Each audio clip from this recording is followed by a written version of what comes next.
ยายก็ไม่ได้คำนักหนาอะไรคำเป๊ะแล้วนั่นนะชาที่มาเห็นกันมาฮัลโหล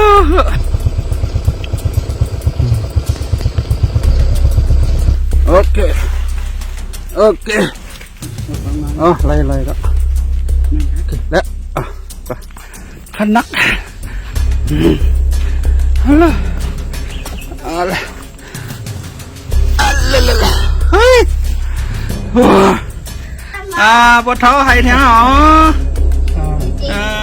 เลยเก็บมือเลยช้ามือน้ำไม่เจ็บขาเราก็คนนี้กว่าเป็นต่างๆไปแหวกก่อนเต้นานหอดอินพอไปมากขึ้นได้กำเองรถเครื่องขึ้นเรือปูน3 ลำจ้องห้าจะปูมาอยู่ก็เหลียวเลย2 หวาวให้เยอะแน่นอนเอาไกลมาจอยมาเทียมมันโซเมื่อน้อยจำเบี้ยงอินบอก17 กรัมป่ะอันนี้ได้เลือนปรุงออกไงปรุงนอก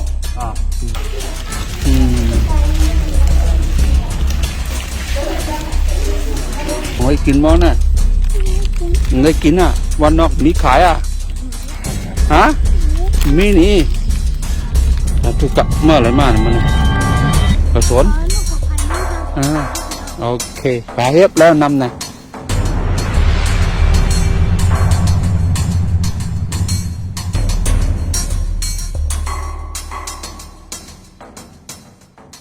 ตั้งในมือไหนกันเนาะเขาในหอยที่นี่ฮะเนี่ยเฮินก้นเป็นดุดอัน2 ก้อนค่ะเนาะอะไรขาวมาผมมีข้าวกินในเขาอ่ะเมื่อไหร่เขาก็เอาเขามาหลูเขาก็ย้อนกินเบิ้ลในวานในตะกาวไข่เนว่าก้นกินเนาะก้นกินหนึ่งแค่กินเหลียวก้นอันกินก่อนหนึ่งแค่ยังกินอยู่ค่ะเนาะก็ไรนะมี3 กอนะกว่าทั้งนากอในลูกหมอสอนมาตัวเท่ากันตั้งหยาบมันในคันเนก่อนละร้อยค่ะ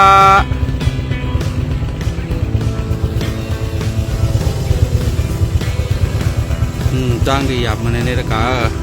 ฮ่าในกะตัวตั้งมากเลยอ๋อค่ะ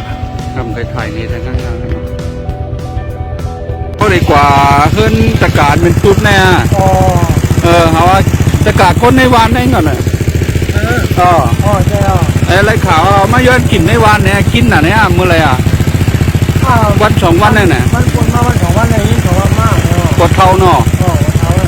ลูกค้อมกว่าไรไปแล้วล่ะปวด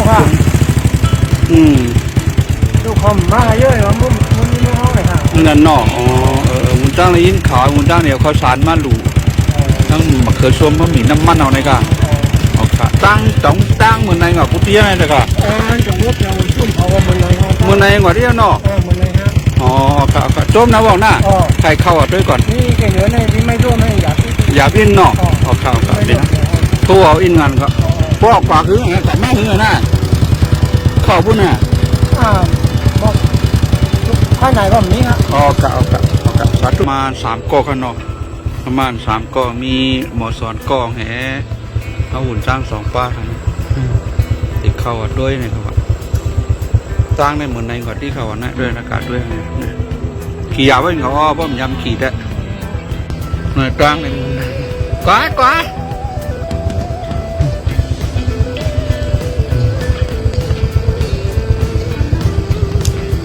เจ้าป้านั่นได้ขำมาเยอะนะ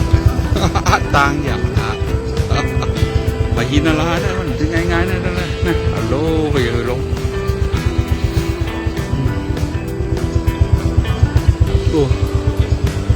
โอ้ในหมอสอนนั่นนะหมอสอนอยู่ในวันในมาจอยเอาไก่ย่ากู้โสจอมมาเขานะไกลกว่าครับเพราะมาห้องได้ตั้งอยากวางมันในฮันนี่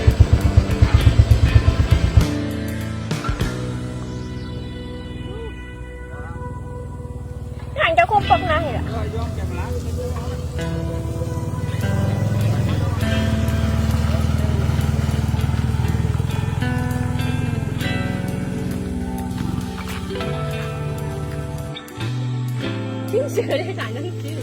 ก็มาก็เจ้าภาพเข้าอยู่เข้าก็ที่ละ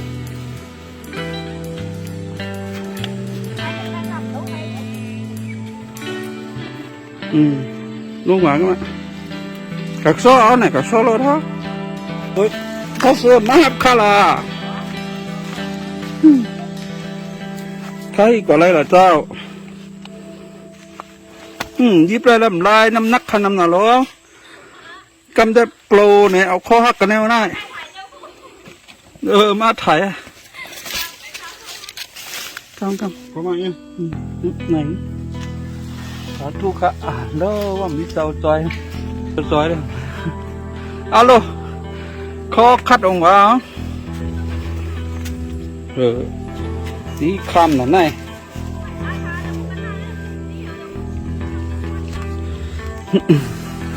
ไม่อยากปั่นกำลังใจเขาแต่เหลียวก็ไปโหลใส่ข้อขึ้นละ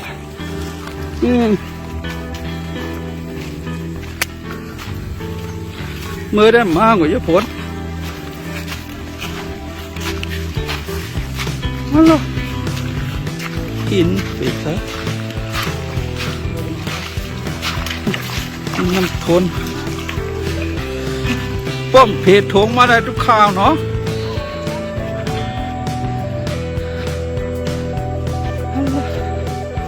คือแทงหวยให้เยอะหน่อยโอ้เรือกว่าเรือคำไรกับว่ามันเรือได้นักหนาหรอตำพอร่างก็ที่เพจ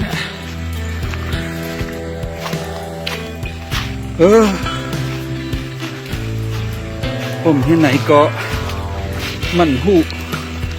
น้ำจุบมันวางเนี่ยเจอว่าอันตอปะเทาไปลงมาย้อนกินนอเอามากันนายไง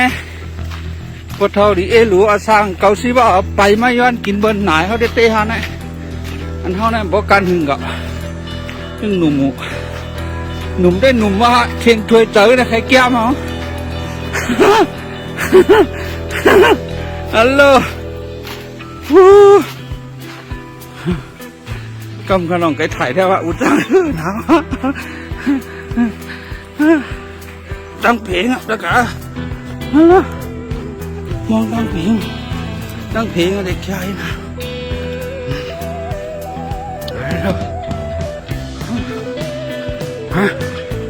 ชายก็ไม่ได้คำนักอาอะไรคำเปแล้วนั่นน่ะชาที่มาเห็นกันละฮัลโหล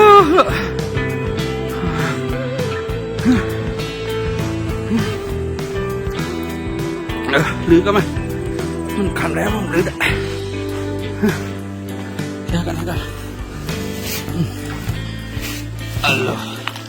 ถงเนี่ยมันบ่ใหญ่งอมึงไม่นักหนา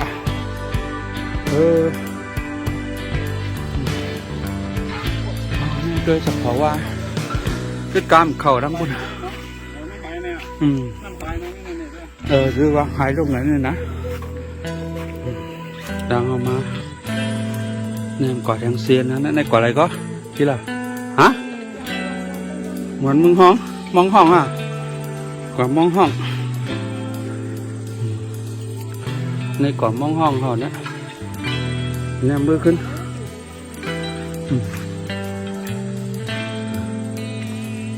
หมอสอนก็เห่อหนาวเนาะสักครู่นี่ก็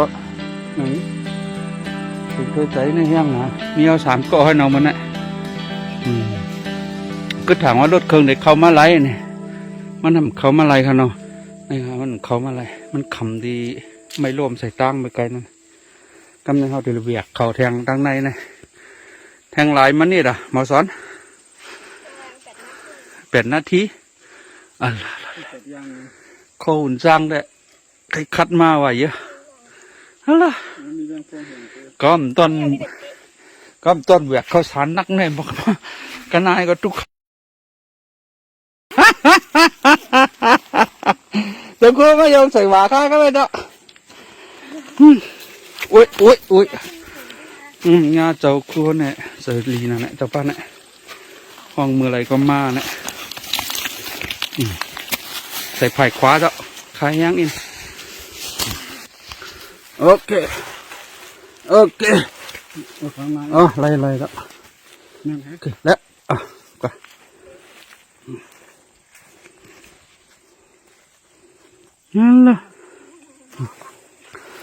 เนาะปลาค่ะถ้าอินนี่ก็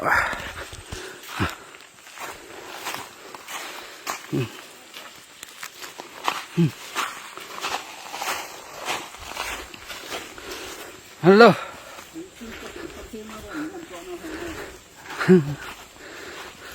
นั่นแหละนี่ก็ขาดแล้วcái hút nằm chụp lý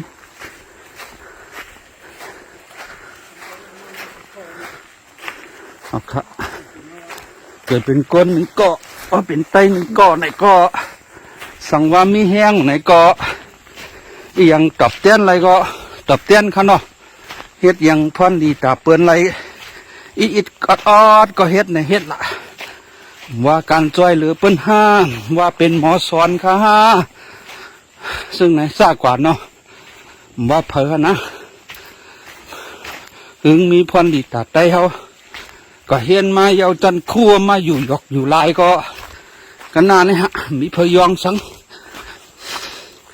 มีนำกัดอย่างก็ลีอ่อนกันเฮ็ดเอาฮะแต่เร็วนะมันจือปานมาเซเน่กันฮะเนาะ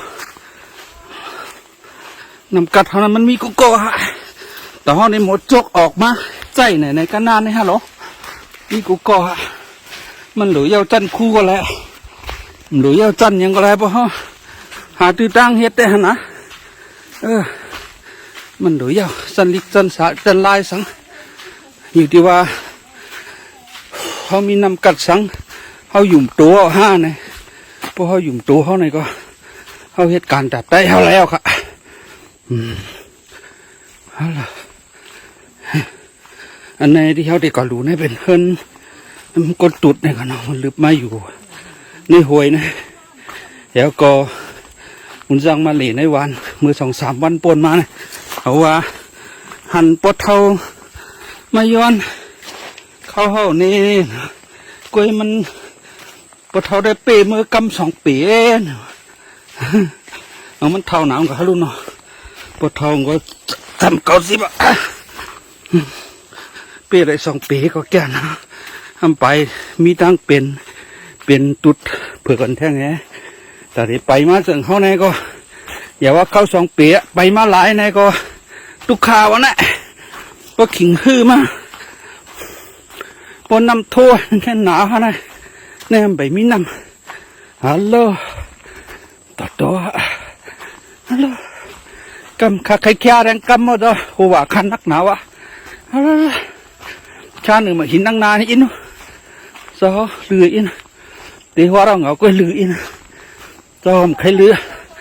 ก็ข้ามใครเรือคันนักฮัลโหลอะไรเฮ้ย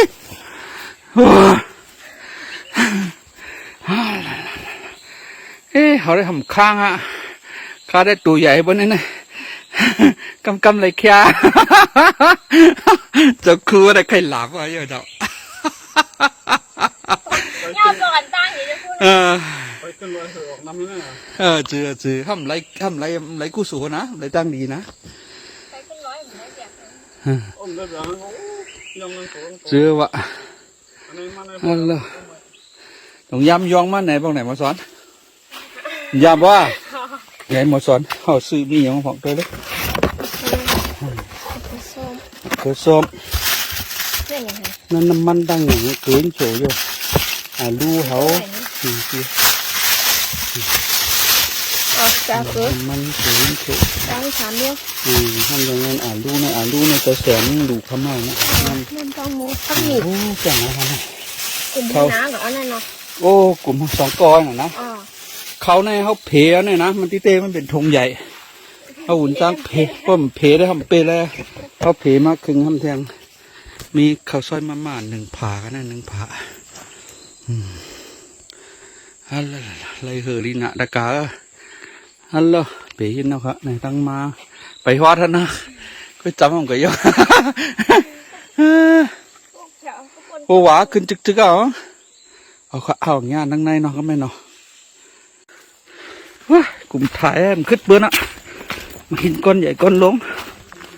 เอาเลยเริ่มเข้าตาดิฮะเนี่ยเอาเลย คำนี้แต่นอนรับเดียวกะมันลูกกะขี่จะปิ้นอ่ะมันลูกกะขึ้นร้อยอ่ะฮะ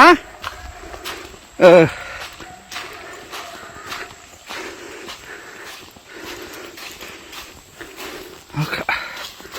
นี่กันเนาะถามว่าต้องข้าได้ขึ้นไล่วะเนี่ยมาสอนถามค่ะมีถามกันเนี่ยต้องขึ้นไล่นะผู้แหวกมาตั้งไก่ปลมก็รวมมาเฮะอะไรตั้งขึ้นอะไร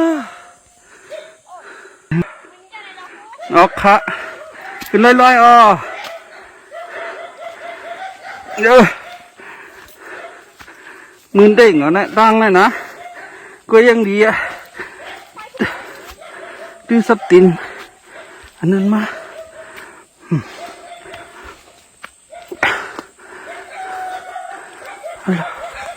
มีเต้าหัวกันนะเต้าขึ้นมาเต้านี่ลูกอย่าไปตกเฮ้ยเอาละอะไรนะ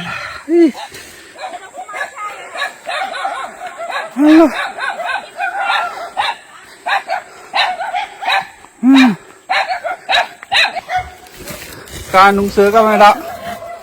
พอเท่าแล้วล่ะ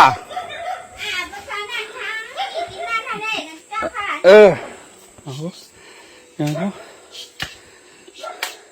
ยังไงนะยังแค่ไหนล่ะสิ่งเธอใจเขาก็จะต่อกับเม็ดเท่านุ่งเสื้อกับมันเนาะหัวตะนางของเขามันเจ้ามาก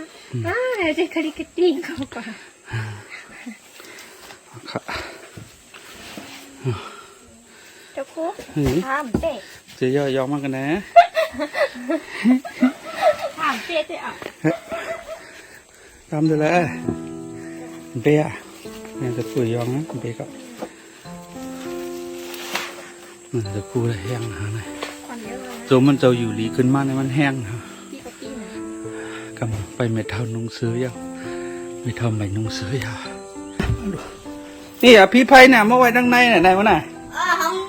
แต่น้ำคนว่าผลมามันเป็นน้ำลายๆใช่เหรอเมื่อได้กินพังไม่ล่ะกินหนอพองหนอกินหนอเนี่ยหนอเฮ็บก็มีกว่าพากว่าฮามาเนี่ยฮะพากว่าฮามาล่ะลูกค้ากว่า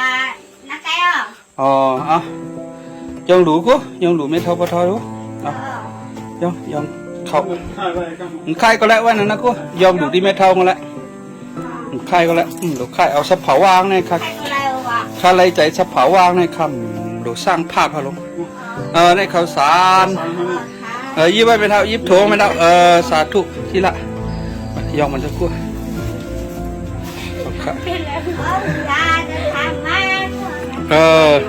ยิบเตียงโถงนะทีละหลูบะทอก็มาทีละอันนี้เขาซอยตาผาเนาะอันนี้ทุกออกรวยเนาะเอาแค่ไว้กันนะปะละแค่ไว้กันนะแค่ไว้ตั้งนานบะทอน้ำมันแล้วไปเท่าแล้วไปเท่าให้เฮียได้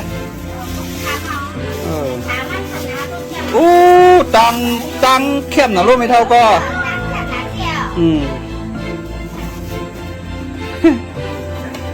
ฮัลโหลมะเขือส้มนี่มันยังมาก่อนลูก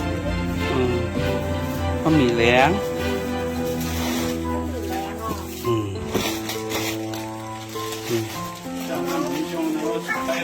มีแต่ก็ว่านั่นโถเหลือง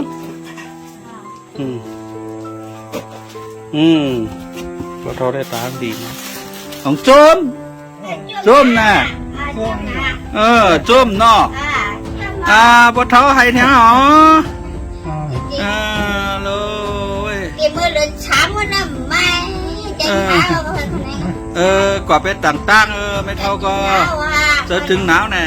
จะถึงจะขาเขาหนาวอ่ะ เออ ได้กินอะไรก็สั่งของน้ำเดือด บอกเขาแล้วมันดีกูจะขาเขาชาวบ้านเลยล่ะ เด้อเปิดเท้าพ่อปันเอาเลยสาธุอ๋อแล้วไม่เท้าปวด เจ้าหนักก็ให้ถึงนั้นเจ้า อ๋อถือเอาปวดกันเลยไม่เท้าค่ะสาธุสาธุไม่เท่าก็ให้อยู่ลีกินหวานนะไม่เท่าหน้าแล้วลูกเขาน้ำตาก็ยิงสวยอ่ะตาได้รีอยู่นั่งในรีบเรานั่งให้นั่งก็แล้วนั่งก็เลยกันนั่งให้นั่งก็เลยพระ ถึงจะขาเขาหนาเขา จะถึงหนาวเนาะสาธุสาธุฮัลโหลเอาคันนี้ขาปวดเท้านี่เป็นตุดกันเนาะเป็นตุดเพิกกันเนาะเป็นตุดเปื้อเนาะเป็นตุดเปื้อไปกว่าไหลขาวมาไม่เท่าปวดเท้ากว่ามือว่ามือซึ้นมือไหลก็มือย้อนเข่าเบิ่นในวานไหนฮะ เมื่อเอามาเขาลูกค้าซื้อในวานก็กว่านั่นเองไปย่อก ว่า อ๋อไหลมาหลายเปียเพิ่นปันมาหลายเปีย มันเป็นน้ำฮาลูเปี้ยมาของปิดไปอินเท่าของปิดไปสิก็ฮาวากันพวกกันงานฮันนี่ของคนเท่าฮันนอมันเปี้ยสังหะ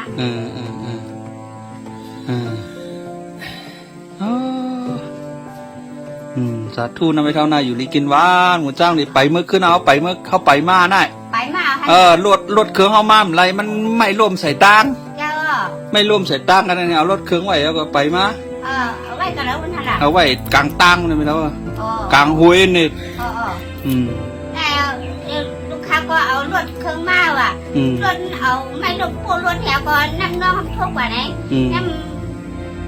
รายจังเป็นต่างเมื่อคืนหานะสาธุเมื่อไม่เท่าหน้าสาธุค่ะสาธุค่ะเมื่อไม่เท่าเท่าหน้าเมื่อนะเท่าหน้าโอเคอาการในว่าเท่าได้ติดจมเลยยิงไปว่าใครเนี่ยนี่ครับคนเขานี่ก็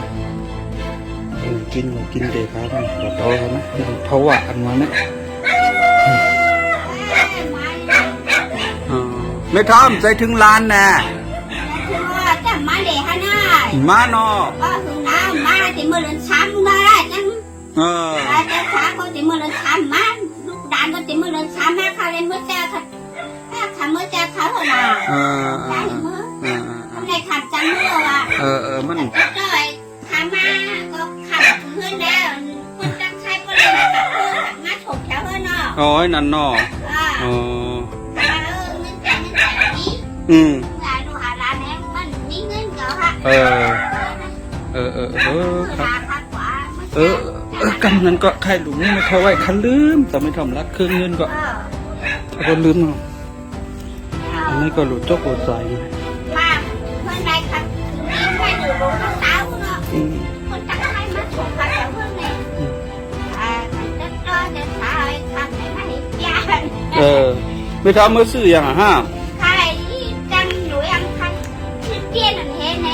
เตี้ยนจะพลาดเห็นไหนเตี้ยนหัวมันไหนข้าหลูไม่เท่าไว้20,000หน้าสาธุก็ในมีเหนือถงกับ3นี้บ่นี่บ่อะไรอยู่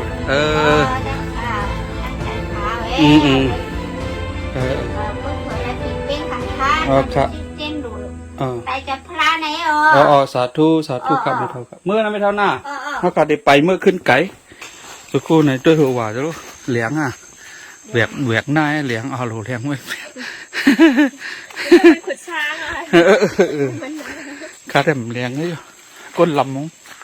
มันเหลียงข้าได้ไปน้ำห้วยนี่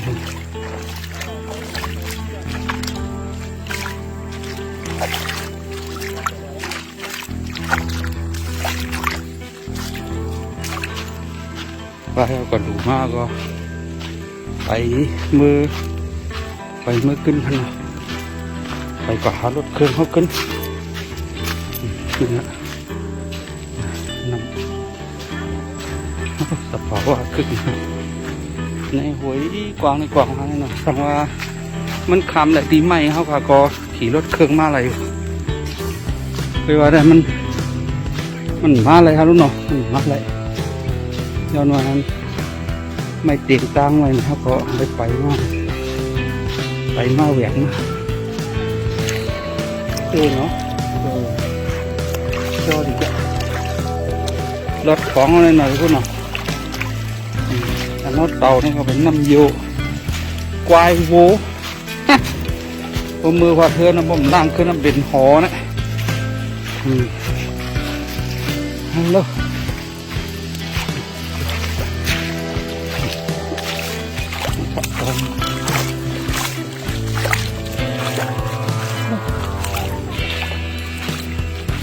ในบนห้องต้นยังก็มาเหลือมาอย่างมาเหลือเนาะด้วยครับ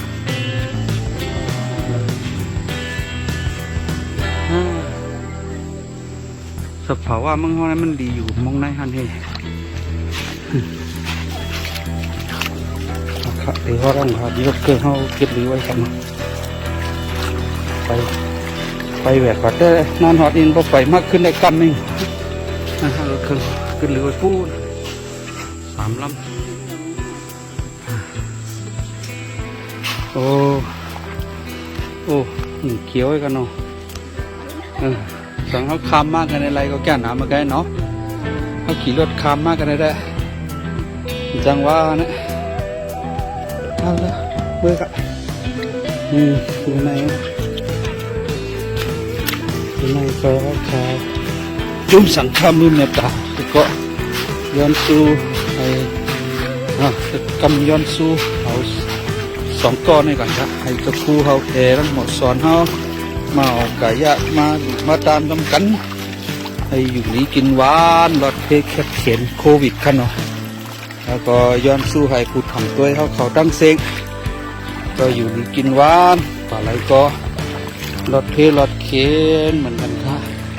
เขียนโควิดกันเนาะให้มังมีหลีเป็นตอนเลือเสียเก่าข้าวเจ้าค่ะที่ปอกมือขึ้นหน้าไหนแต่ที่ลงอาจจะต่างเวงเนี่ยก็เดี๋ยวมันสร้างกว่าแล้วค่ะนะย้อนว่าเป็นก็ปีกวานเนี่ยมันสร้างก็ไหลกินเนี่ยก็จ่อยดีมจำแน่ค่ะเนาะไหลกินเนี่ยก็ติดคัดจ่อยเป็นสามารถเป็นไรกู้วันเนี่ยก็ติดกว่าหาเส้นไม้จ่อยเป็นกู้วันหนูขาดเดียวได้เอาคามมาในใครมาใกล้เขาคามแล้วย้อนตุ่มแน่ค่ะเนาะย้อนตุ่มแน่ค่ะสาธุค่ะก็น่าอยู่นะเนาะมันก็คานในตั้งกว่านี่นะโอ้แกมันเป็นมาหลายวันหนองพวกไหนไหนที่ล่ะเมื่อฝนตกแห้งวันนั้น เป็นนั่นเนาะเมื่อไรพันก่อนเนาะเมืองรวมได้ใครสำคัญให้มาติดลมมือนั่งนอนเลยฮะให้นั่นแน่ผ่านมาเลยก็อยู่มาตัวเมืองรวมไหนกันโอเคเอากินอะไรจ้ะเอากินอะไรเอากินอะไรที่ละนั่นเอากินอะไรกินน้ำนั่นเยอะเอากินนะเอาค่ะนั่นก็หุ่นจ้างก็ย้อนปิดคลิปไปก่อนก็ได้ครับเนาะก็ง่ายกันแทงก็ดีกว่าไรเนี่ยหุ่นจ้างไก่ถ่ายนี่ค่ะมาส่งค้าสาธุค่ะมาค่ะนี่เป็นจ้องห้ามกันนะเป็นจ้องห้ามจะปูมาอยู่ก็เลี้ยวไร2 หวาวให้เยอะเนี่ยเนาะเอาไก่มาจอยมาแถมมันเจ้าเนี่ยเนาะอยู่จำเบี้ยงอินเนี่ย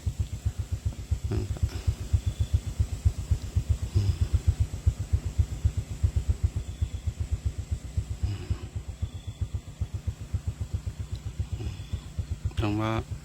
ไรมาในของมาจอยแถมกำตีมาครับเรียกว่าจะปลูกทำมาเลี้ยงแล้วก็ผักขาซื้อยาอย่างกมุมันนี่เอามาหลุยอ่ะกำตีปวดกับแทงวัน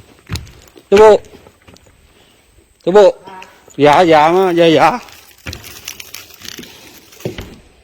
นอนอ่ะหรือเพื่อหรือก็หรือไหนยาแล้ววะดูโฮมนะกำไข่ป่นก็ข้างในมาปั่นจะผูกกำไม่เอาใครก็ต้องใกล้ใจจืดนั่นตัวลูกต้องจืดกินน้องหลีอะไรอ่ะลูกอันนั้นไม่หนักกินทับกันพวกเคยแม่งกันเมื่อเหือนั่นน่ะ มันแก้มหนังเขาออก ไม่กันเลย อ่า กินปอกหลายเม็ดเหรอครับ หรือไม่ได้ฮะ อ๋อ คาเฟ่ในริว ปอกกินนังแค้นมาไอ้อ่ะ จะหาเปิ้งแก้มขึ้นมาเปิ้งกินเอาเหมือนเป็น28กับเขา เอียงแก้น แอวเจ้าเนี่ย เอวคัด อ๋อ อ๋อ วางพวกคาเฟ่ไปกว่าตึกวานเจ้าเนี่ยตึก แห้งก็เลียวหมอยาวในเว้งมาด้วยเนี่ยเลยมือหาวเนี่ย มันทะเลเปียงฮะนี่ อ๋อเปียงไปแล้ว อ๋อ อ๋อ เพิ่มเปียงได้มากเสียนะ เลยมือหาวไว้แทงเนี่ย แล้วฮะ อันใหม่เนี่ยเขาบอกมีหมอยาวอยู่ตัว มีแต่มีเอาบ้านชาวบุญใช่ไหมนะ ก็เบิ่นใคร แต่ มา ว่าเขาคาเฟ่ก็ห้องเลี้ยงห้อง แก้นอะไรได้ อ๋อแค่นั้น ปอบเหมือนวันนั้นเนาะ อ๋อคือดูอันที่ห้อยคาเฮ็ด เอ เลย เดี๋ยวหายมาเดี๋ยวหายมา โอ้มขลางฮะ หายน้ำหนาวฮะ ผมเขาปักก้างแบนขายใน17 กรัมก่อนขายได้ทำน้ำ เลือนปรุงออกหน่อย ปรุงอ่ะ ปรุงนอก อ๋ออักไว้น่ะข้าอ่านแมวมวนก่อมตอมหมดก่อมตอมเลือดนะฮะนะข้าหันเนอปรับตีมึงขี่ให้ดอกมากอันนี้ปรับหมอยาวฮะนะพื้นเก่าข้าตัวเห็นนอนเรียน โอเคกว่าจะหูน่ะ ครับ ใช่ก็ต้องการใจกันก็หาหลีด้วยคนกินโอเค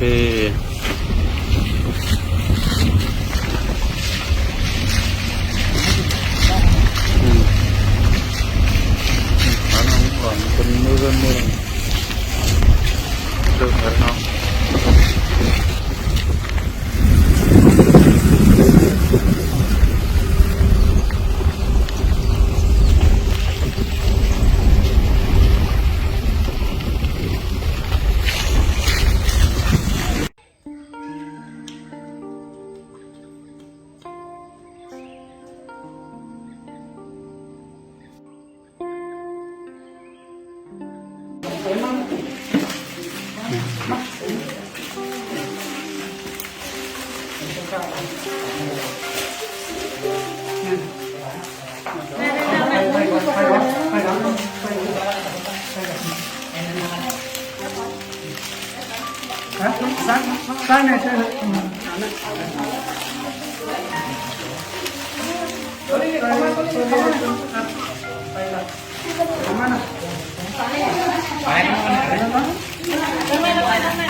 ครับแล้วร้อยค่ะแล้วร้อยครับใหญ่ฮิบเอาแล้วร้อย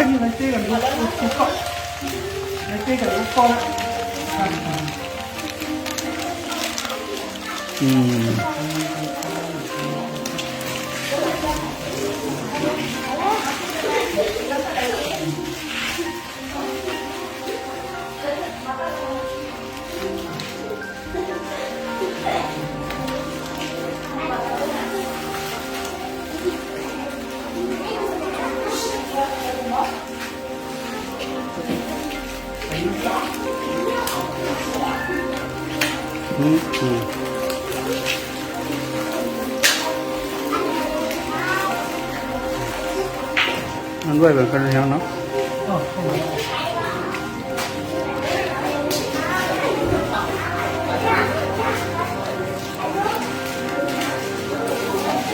ถ้าเอาใส่ของขึ้นก็เลยแบบหมดแล้วเนาะ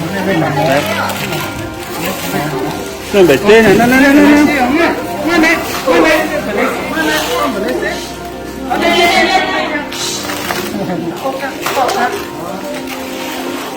นตกหมดแล้ว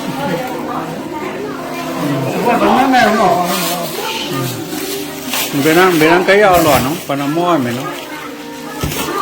นั่นเจ๊นั่นก็สอนเจ๊น่ะกำปั้นของนั่งนี่คงก็จัดนะแล้วนั่งไม่ปัดหมดซอนให้มันหมดซอนให้แจกเหมือนหน้าน้องหนาวนี่ก็เอาไว้แจกนะน้องก้มนิ่งมากนะนี่น้ำมุกเราแม่นี่กำยังนี่น้ำมัน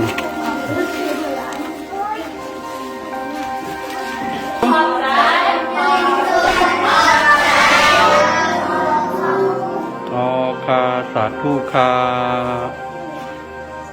โอเคเรียบร้อ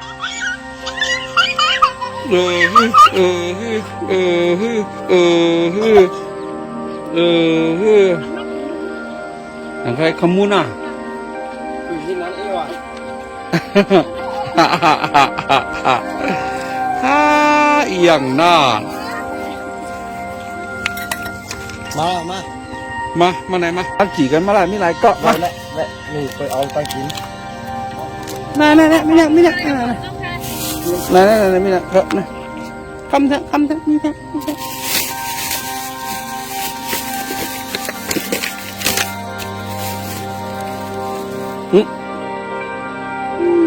ยิงตังกินเลยมั้ย มาก็ได้พอแล้วมาเถอะมาโลเลียดนะเฮ้เยอะก็มีเนี่ยไปเสีย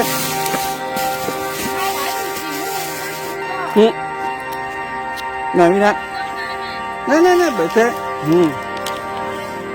มาก็ได้พอแล้วมาเอาก้อนก่อนเอามาเออมาเลยอันคือทับเอาเหรอ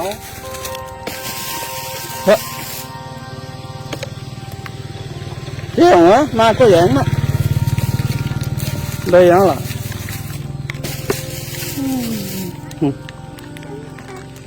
khá sạt thuốc khá mà ôm lên này mà có lên mà chú ơi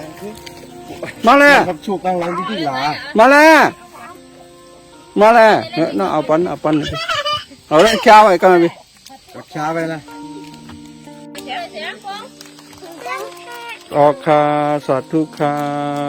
sao thu đây bạn sạt thuốc khá có hồi xong rồiเอาđi ạ nghe rồi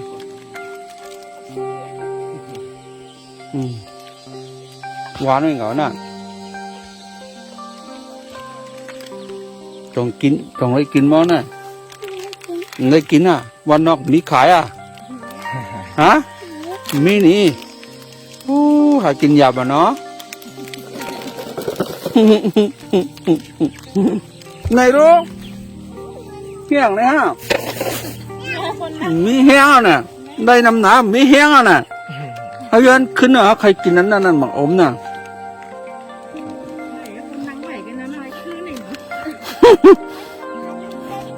มันไปจื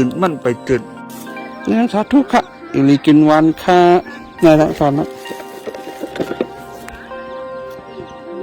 เอาค่ะคำจบพอมีแต่ทางน้องไม่ได้ดิ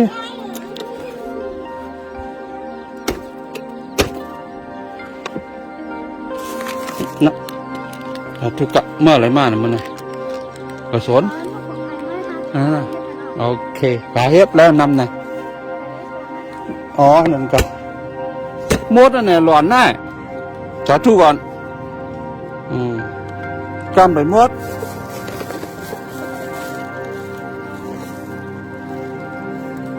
เชียงอันไปเชียงมาทั้งนั้นอันมา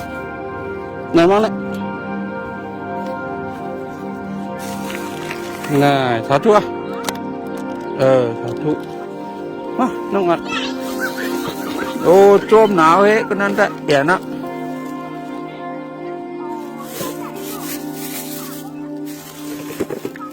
สาธุอ่ะสาธุค่ะกำนำไปเชียงหน้าเอาเถอะเอาทั้งอันทั้งอันค่ะนี่ทั้งอันค่ะมาเลยมาเลยเดินมีทั้งอันนั่นน่ะทั้งอันสาธุค่ะมาเลี้ยงแม่ไหนเนาะเอาค่ะสาธุค่ะโอเคมาเลยพี่สาธุค่ะเอาค่ะอยู่กินวันค่ะ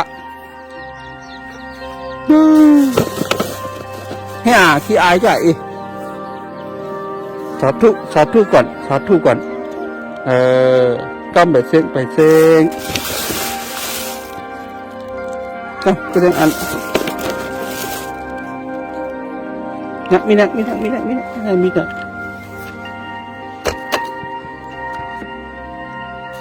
เคสาธุค่ะออกคาสาธุค่ะสาธุก่อนสาธุก่อนโอเค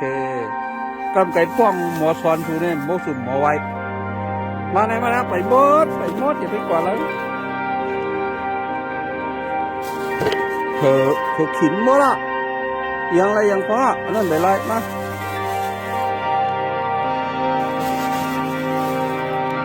นั่นไปไล่เนาะกำก็ได้ไปเสีย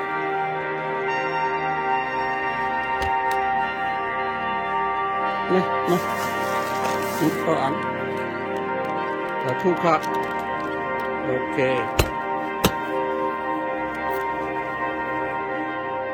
xong rồi cả tóm nữa rồi đi chọc cho lên vậy